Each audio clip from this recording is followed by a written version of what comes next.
చేస్తున్నా. ఇంకో పక్కన ఈరోజు మనందరం గుర్తుపెట్టుకోవాల్సింది, ఆ రోజు 203 అన్నా క్యాంటీన్లు పెట్టాం. 1,41,000 మందికి రోజుకు తిండి పెట్టాం. 130 కోట్ల రూపాయలు ఖర్చు పెట్టాం. దగ్గర 4,60,00,000 మందికి అప్పటికే భోజనం పెట్టి ముందుకు తీసుకుపోతే, ప్రభుత్వం అనేది మంచి కార్యక్రమాల్ని కొనసాగించేది ప్రభుత్వం. కానీ ఆనాటి ప్రభుత్వం యొక్క విధ్వంస కార్యక్రమాల్లో అన్నా క్యాంటీన్ కూడా బలైపోయే పరిస్థితి వచ్చింది. నాకు ఎన్నోసార్లు చెప్పాం, ఎందుకు మీకు ఇంత కోపం అన్నా క్యాంటీన్ పైన? కావాలంటే మీ పేరు పెట్టుకోండి, ఈ అన్నదానాన్ని కొనసాగించడని చెబితే, మీరు పెట్టలేకపోయినా దాతలు వస్తారు, వాళ్ళని వదిలిపెట్టమంటే, వాళ్లకు ఫ్రీగా చేసే అవకాశం ఇవ్వమంటే ఇవ్వకుండా అడ్డం పడే పరిస్థితికి వచ్చారు.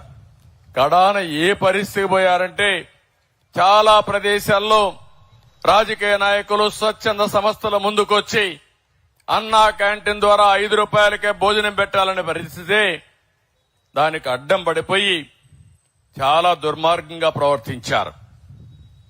పెట్టనీయకుండా చేశారు, చాలా దౌర్జన్యాలు చేశారు. అన్నం పెట్టే వాళ్ళను కూడా పెట్టనీయకుండా అడ్డుకున్నారంటే ఎలాంటి ప్రభుత్వం ఉందో మనం ఒక్కసారి ఆలోచించుకోవాల్సిన అవసరం ఉంది. ఈ రోజు ఇక్కడ కూడా మీరు చూశారు అన్నా క్యాంటీన్ ని. నేను మామూలు స్టాండర్డ్స్ లో పెట్టలేదు దీన్ని. ఒక మంచి బిల్డింగ్, మంచి ప్రదేశంలో బెస్ట్ స్టాండర్డ్స్ తో కట్టాం. అన్నం కూడా నాణ్యమైనది, పౌష్టికాహారం ఉండేది, ఇవన్నీ తీసుకొచ్చాం. అందుకనే ఈరోజు మనం చూస్తే 49 మున్సిపాలిటీలో 100 క్యాంటీన్లు ఈ రోజు ప్రారంభిస్తున్నాం. సెప్టెంబర్ ఎండ్ కంతా 203 అన్నా క్యాంటీన్లు రాష్ట్రమంతా ప్రారంభిస్తాం. గిరిజన ప్రాంతంలో అన్ని మండల హెడ్ క్వార్టర్లో పెడతాం. రోజుకు 350 మందికి అన్నం సరఫరా చేసే కార్యక్రమాన్ని తీసుకుంటున్నాం. అవసరమైతే కొంతమంది ఇక్కడ రద్దీగా ఉంటే దాన్ని పెంచుకోవడానికి కూడా వెసులుబాటు ఉంటుందని చెప్పి కూడా నేను మీకు తెలియజేస్తున్నా. ఈ రోజు ఈ క్యాంటీన్లో మీరు చూస్తే ఒక రోజుకు 350 మందికి 26,250 రూపాయలు అవుతుంది. 100 క్యాంటీన్లకి 26 లక్షలు అవుతుంది. 203 క్యాంటీన్లు ప్రారంభిస్తే 53,28,000 రూపాయలు ఖర్చు అవుతుంది. సంవత్సరానికి 200 ఖర్చు అవుతుంది. నేను అడుగుతున్నా, ఈ 200 ఖర్చు అవుతుందనే ఉద్దేశంతో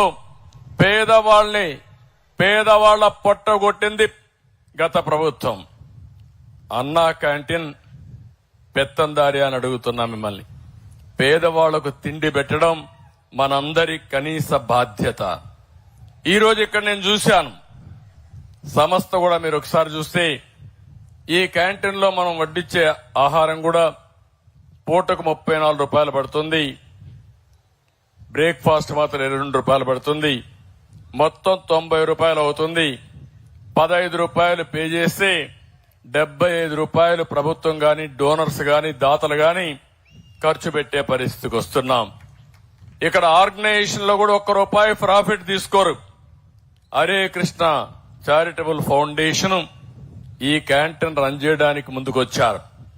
ఈరోజు దేశంలో రోజుకు 23 లక్షల మందికి అన్నదానం చేసే ఏకైక సంస్థ ప్రపంచంలో హరే కృష్ణ చారిటబుల్ ఫౌండేషన్ అక్షయ పాత్ర. ఎక్కడా ఇంత పెద్ద వ్యవస్థ లేదు. దగ్గర మీరు ఒకసారి చూస్తే దీనికోసం 11 సెంట్రల్ కిచెన్స్ పెట్టారు. ఆధునికమైన ఎక్విప్మెంట్ పెట్టారు. అక్కడ కూడా పరిశుభ్రంగా తయారు చేసి ఇవన్నీ సరఫరా చేసే పరిస్థితికి వచ్చారు. ఇక్కడ చాలా మందిని చూస్తున్నాను, వాళ్ళని మనస్ఫూర్తిగా అభినందిస్తున్నా.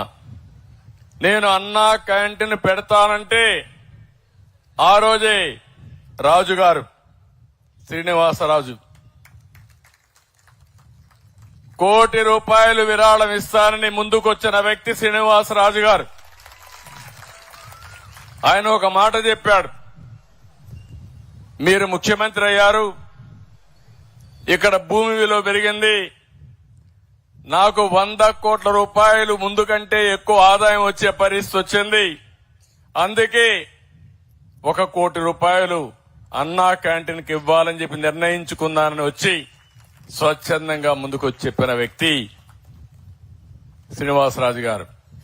నిన్న అదే మరిగా భువనేశ్వర్ గారు కూడా అన్నా క్యాంటీన్కి 1 కోటి రూపాయలు ఇస్తామని ముందుకు వచ్చి 1 కోటి రూపాయలు డొనేట్ చేశారు. ఇవన్నీ కూడా శుభ పరిణామాలు.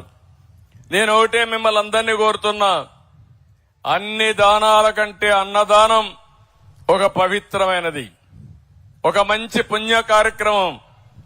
నేను ఒకటే ఆలోచించేది, ప్రభుత్వం పెట్టగలుగుతాం, వేల లక్షల కోట్ల రూపాయలు ఖర్చు పెడుతున్నాం, అన్నా క్యాంటీన్ పెట్టగలుగుతాం. గాని నా ఆలోచన ఈరోజు మీ దగ్గర నుంచే స్వచ్ఛందంగా సేవాభావంతో పనిచేసే దాతల ముందుకు రావాల్సిన అవసరం ఉంది. ఈరోజు డబ్బులు సంపాదించడం ముఖ్యం, సంపాదించే డబ్బుల్ని సద్వినియోగం చేయడం కూడా అంతే ముఖ్యం.